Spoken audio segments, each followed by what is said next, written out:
भारत के इतिहास में एक ऐसा स्थान था जिसे दुनिया का पहला ज्ञान का ब्रह्मांड कहा जाता था। एक ऐसी जगह जहां पढ़ाई सिर्फ किताबों तक सीमित नहीं थी, बल्कि आत्मा, विज्ञान, खगोल, चिकित्सा और दर्शन सब कुछ सिखाया जाता था। इस जगह का नाम था नालंदा विश्वविद्यालय। लेकिन इसका अंत इतना भयावह था कि सदियों तक उसका धुआं आसमान में उठता रहा। आखिर क्या हुआ था नालंदा के साथ? चलिए जानते हैं। कहानी शुरू होती है 5वीं शताब्दी से, जब गुप्त काल अपने चरम पर था। बिहार की पावन भूमि पर नालंदा विश्वविद्यालय की स्थापना हुई। यह सिर्फ एक विश्वविद्यालय नहीं था, बल्कि ज्ञान का एक जीवित शहर था।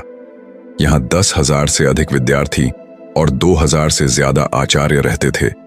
चीन, कोरिया, तिब्बत, फारस और श्रीलंका से छात्र यहां पढ़ने आते थे।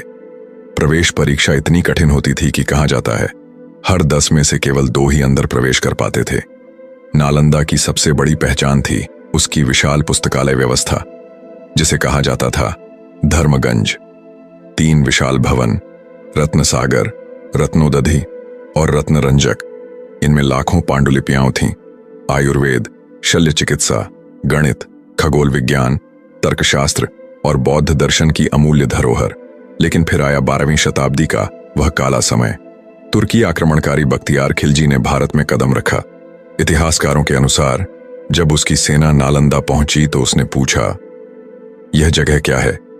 जब उसे बताया गया कि यह एक विश्वविद्यालय है और यहां ज्ञान की पूजा होती है, तो उसने इसे अपने धर्म के विरुद्ध मान लिया।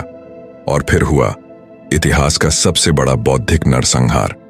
नालंदा के आचार्यों को मार दिया गया, विद्यार्थियों को भागने पर मजबूर किया गया और फिर ज्ञान के उस महासागर में आग लगा दी गई। कहा जाता है कि नालंदा का पुस्तकालय 3 महीने तक जलता रहा। इतनी किताबें थीं कि आग बुझ ही नहीं रही थी। धुआं इतना घना था कि आसपास के गांवों में सूरज तक दिखाई नहीं देता था। उस आग में सिर्फ कागज नहीं जले, उसमें जला भारत का हजारों वर्षों का संचित ज्ञान। आज भी जब पुरातत्वविद नालंदा की खुदाई करते हैं तो जली हुई ईंटें और राख के निशान मिलते हैं, मानो इतिहास आज भी गवाही दे रहा हो। नालंदा नष्ट हो गया, लेकिन उसका संदेश आज भी जीवित है कि जब ज्ञान जलता है तो पूरी सभ्यता अंधेरे में डूब जाती है।